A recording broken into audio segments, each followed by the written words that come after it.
Saludos mis queridos amigos, seguidores del crimen.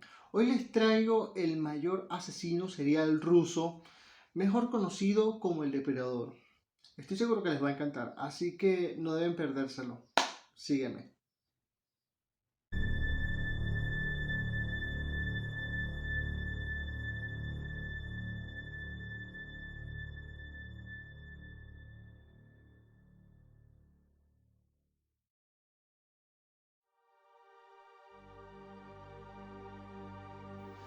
Mikhail Viktorovich Podkov nació el 7 de marzo de 1964 en Rusia. Poco se sabe sobre su vida familiar, personal o laboral. Entre ellos tenemos los detalles que trascendieron: su matrimonio con Elena y el nacimiento de su hija Ekaterina, que ejerció como policía en la región de Irkutsk, y hasta su detención, su trabajo como guardia de seguridad en una empresa de química. A partir de ahí solo conocemos su faceta criminal, la demostrada con pruebas y la que el propio asesino fue relatando con el paso de los años. Una carrera que, según contó él mismo, comenzó de forma espontánea, tras ver a una prostituta deambular en el estado de embriaguez y que físicamente se parecía a su madre, algo que le perturbó. Aparentemente su madre era alcohólica y maltrataba y abusaba físicamente de Mikhail cuando aún era menor. Aquellos dolorosos momentos lo llevaron entonces a ser policía, pero a tratar de eliminar dichos recuerdos, ejerciendo la violencia contra las mujeres. Una misoginia que saldó con más de 80 asesinatos entre los años de 1992 y año 2000. El lugar elegido para sus crímenes, Asgard, una pequeña ciudad de Siberia con unos 250.000 habitantes, que sufrió el terror de unos femicidios que tardaron décadas en resolverse. Las mujeres no salían de casa por temor. Lo llegaron a bautizar como el hombre lobo de Siberia. Y es que su modus operandi reflejaba la ferocidad de sus actos. La elección de sus víctimas no era al azar. Podkov seleccionaba a mujeres corpulentas entre 17 y 40 años, con una estatura entre unos 50 a unos 70 de estatura y con evidentes signos de ebriedad. Una vez encontrado el objetivo, el uniformado policía se ofrecía para llevarlas a su destino en un coche patrulla. Ninguna de las mujeres sospechó jamás que bajo aquella apariencia de amabilidad se escondía un feroz asesino en serie. Una vez en el interior del coche, las golpeaba en la cabeza hasta dejarlas inconscientes y ponía rumbo a las afueras de la ciudad, buscando lugares apartados y solitarios, principalmente bosques.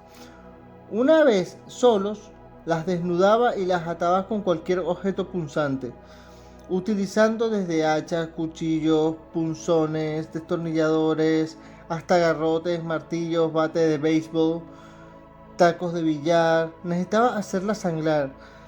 Era su modo de excitarse para después cometer salvajes agresiones sexuales. Pues y una vez perpetradas las violaciones, Podkov terminaba con la vida de sus víctimas. A algunas las decapitó, a otras las estranguló o apuñaló. Incluso les extrajo determinados órganos como el corazón y llegó a practicar la necrofilia. Les encantaba tener sexo con los cadáveres. Después abandonaba los cuerpos en zonas boscosas, carreteras poco transitadas o cementerios. Aunque el asesino nunca siguió el mismo patrón para matar, todos sus crímenes tenían algo en común: su sadismo. Este maníaco, como también llegaron a denominar en los medios de comunicación, fue uno de los hombres más buscados por las autoridades. Durante años se especuló sobre su identidad: el camionero, el ferroviario, el sepulturero. Pero al no dejar rastro alguno en las escenas del crimen, se barajó y se tenía la creencia que podría estar ante un agente de la ley. ¿Pero quién? Solo hubieron dos testigos que reconocieron a Podkov Y la primera se llama Svetlana Misevičius, quien la noche del ataque solo tenía 17 años. Ella pensaba que de alguna manera era seguro ir en un coche de un policía. Ella explica en una entrevista para el Daily Mail que la noche del 26 de enero de 1998 era especialmente helada. Tenía tanto frío de la cabeza a los pies que aceptó y subió a la patrulla. Lo siguiente que recordó fue que él la golpeaba repetidamente en la cabeza contra un árbol. Estaba completamente desnuda, temblando, y vio en los ojos que el Podkul quería violarla. Sin embargo, él estaba mudo, no respondía nada antes de agredirla. En un momento dado, Svetlana logró zafarse y pedir ayuda a unos transeúntes, pero no quisieron socorrerla. Aquí fue cuando Podkul la alcanzó y se la llevó nuevamente. Lo siguiente que supo fue que se despertó en una morgue y aseguró que se sintió y vio una etiqueta en la punta de un cadáver a su lado. De la impresión obviamente se desmaya. Horas después despabiló en un hospital, pero el trauma fue tal, pero tan fuerte, que no recordaba nada de lo que sucedía, ni siquiera su nombre ni su edad. Apareció con la mitad del cabello arrancado, el cuerpo paralizado de un lado y con un estrés postraumático que la duró después de 20 años. Su ataque la hizo envejecer 7 años, confesaba ella. No podía caminar ni hablar, tuvo que aprender todo de nuevo desde el principio. Le llevó de 2 a 3 meses con un tartamudeo que todavía aún dice mantenerlo. No obstante, cuando Svetlana narró su dramático episodio en la comisaría y describió físicamente a la gente en cuestión, nadie le creyó. Nadie sospechó del autor de tales aberrantes hechos, fuese como sus compañeros, ¿sabes? Y la declaración de Podkul fue negando todo, cualquier implicación al respecto, y aportando una sólida coartada eliminó cualquier halo de recelo. También contribuyó su propia mujer, Elena, que además de trabajar como oficial, aseguró de haber estado con él aquella noche. Después de ese episodio, la joven tuvo que esperar 17 años para ver a su atacante sentado ante un tribunal. Y dice, perdí la capacidad de caminar de nuevo en el segundo en que lo vi. Y el segundo testigo se llama Yeniya Protasova, que en aquella noche de 1999, la joven de 18 años había tenido una discusión muy fuerte en un restaurante con su novio, puesto que él quería llevársela para su casa. Ella se negó y él se enfadó y la echó, le dijo vete. Ahí fue cuando Podkul aparece y la convence para subirla al coche policial, y tras un contundente golpe en la cabeza la llevó al bosque. Al despertar la sacó a rastras del pelo y continuó golpeándola fuertemente. Recuerdo vividamente esa cara, parecía una bestia, me asusté por completo, dijo Yeniya. Pensé que ella tenía claro que la iba a matar. No se rindió, sacó fuerzas de flaqueza y logró escapar, pero solo durante un momento él la atrapa nuevamente y prosiguió con el suplicio.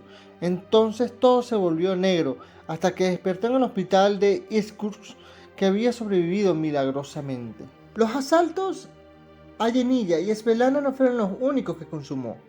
Él también denominado el asesino de los miércoles, por ser el día de la semana cuando hallaban la mayoría de los cadáveres. Las autoridades actuaban desesperadamente por descubrir al asesino serial, mientras que éste se encargaba de desviar la atención participando en las investigaciones. Durante muchos años aparcaron las dos únicas pistas fiables que obtuvieron en las escenas del crimen, la muestra de ADN y las huellas de neumático de un vehículo 4x4, por no mencionar las declaraciones de las dos supervivientes. Tras casi 2 décadas de atasco en las investigaciones, en el año 2012 uno de los investigadores propuso una nueva vía: cortejar el material genético del sospechoso con el de los policías activos y retirados. El banco de datos eran más de 3.500 personas que hubo una sola coincidencia. La segunda llegó cuando analizaron las marcas del todoterreno que dejaron cerca de los cadáveres. Estas pertenecían a un Jeep Niva, así que buscaron los vehículos registrados en la localidad en Asgard. Por aquella época se toparon con su dueño. Una vez más, todas las miradas apuntaban a Podkop. Su detención se produjo el 23 de junio del 2012, cuando el sospechoso, que trabajaba como guardia de seguridad, fue despedido de la policía en el 98. Acudía a Vygotsky a comprarse un coche. Fue acusado por asesinar a 29 mujeres, aunque solo reconoció a 24 durante la declaración, tanto la sede policial como judicial. Podkop dijo querer purgar a su ciudad de mujeres inmorales, a las que tenían que castigar. Solo mataba mujeres de vida disipada, llegó a decir. Los expertos lo llamaban el purgador. Al analizarlo, creían que su obsesión por castigar a las víctimas comenzó cuando sospechó que su mujer le era infiel.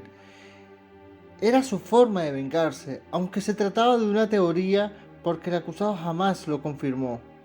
Asimismo, la fiscalía dejó claro que el ex policía, además de estar en sus cabales en el momento de los asesinatos, tenía una atracción patológica hacia el asesinato.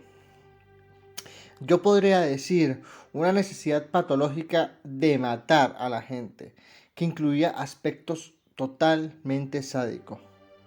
Parece ser que Podkop disfrutaba de sus actos, los veía como su razón de vivir, y así lo afirmaban muchos criminólogos en medio de esa investigación. Aunque durante el juicio el detenido mostró arrepentimiento, llegó a dar datos a la policía para esclarecer las muertes. También relató cómo sintió asco hacia chicas por su comportamiento despreocupado y quiso castigarlas. Hasta justificó los apuñalamientos alegando ser culpa de las víctimas porque andaban borrachas por la calle en lugar de estar en casa con sus maridos e hijos. El motivo por el que dejó de violar y matar fue porque contrajo una sífilis que lo dejó impotente. Después de eso dejó de sentir deseo, violar y matar. En enero del 2015 el juez lo encontró totalmente culpable de 22 asesinatos y 2 intentos de homicidio, en el cual fue condenado a cadena perpetua, que no fue la única, ya que la siguiente sentencia llegó en diciembre del 2018 cuando el Tribunal Regional de Irkutsk confirmó que Podkop también había matado a otras 59 mujeres, es decir, que perpetró un total de 81 femicidios. Estos últimos estaban sin resolver. Queda condenado a cadena perpetua en una prisión de alta seguridad. Привез сюда 2 неизвестных мне девушек и здесь совершил их убийство. Фамилии не помните? Фамилии не помню. Когда опознавали по фотографиям, я опознал их.